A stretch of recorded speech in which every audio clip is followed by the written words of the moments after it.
ক্লাসে ছিলাম, তো এখন আমাদের কোচিং শুরু হয় নাই। যারা হচ্ছে এমটিতে খারাপ রেজাল্ট করছে তাদেরকে মিস সাজেশন দিতেছিল যে এগুলো পড়ো। হঠাৎ করে একটা অনেক জোর বিকট শব্দ এসে মিস সবাই কান ধরে ফেলছে। মিস অনেক তাড়াতাড়ি করে কান ধরছে। পরে এবার মিস বলে যে কি হয়েছে, আমি তো ভাবছি যে আকাশ থেকে মনে হয় শিলা বা এরকম কিছু পড়ছে। পরে আমরা যখন বেরোইছি দেখি যে যেখান দিয়ে আমরা সিঁড়ি দিয়ে ক্লাসে উঠি সেই সিঁড়ির জায়গাটা পুরোটা পুড়ে গেছে। আর সিঁড়ির ওই পাশে কিছু 7-8 ছেলেরা পড়তো, ওদের ইয়েটা পুরো পুড়ে গেছে, সিঁড়ির সাইড পুরো পড়ে গেছে। ওখানে অনেকে মানে গড়াগড়ি করতেছে। 7-8 ছেলেরা তো ভয় দৌড় দিতে গেছিল।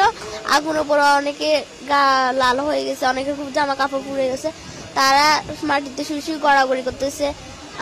আমাদের লর্ড মিস বলতেছে যে আমরা সিঁড়ির দিকে দৌড় দিতে। আমরা ভাবছি যে মিস যেটা বলছে এটাই ঠিক। আমরা সিঁড়ির দিকে দৌড় দিছি। মিস বলছে আগুন নিভে গেছে, ধোঁয়া উঠতেছে। আমরা ওখানে গেছি, গ্যাস ছড়ে দিছিল। পরে মিসে একজনের গায়ে পড়ে গেছে, আবার একটা 8-এর ভাই আমার গায়ের উপর পড়ে গেছে। পরে আমার একটা বান্ধবী আমার গায়ের উপর পড়ে গেছে। আমি অনেক কষ্ট ওখান থেকে উঠে আসছি। আর পরে বারান্দার যে গ্রিল কিছু ফায়ার সার্ভিসের লোক আসছে, তারপর কিছু আর্মি লোক আসছে, এসে ওরা গ্রিল ভাঙছে। ভাঙার পর আমাদের ওখানে ট্রান্সপোর্টের যে গাড়ি রাখা হয় ওখানে একটা গেট আছে, গেট ভাঙে গেট হচ্ছে জানলার সাথে যে লাগাই দিচ্ছে যাতে সিঁড়ির মতো করে যাওয়া যায়। পরে 7-8 জন মিলে নামাইছে।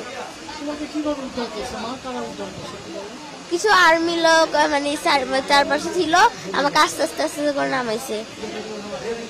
পরে যখন নামছি আমাকে দ্রুত করে কোলে করে নিয়ে গেছে। পরে রিক্সায় করে লুবানায় নিয়ে আসছে।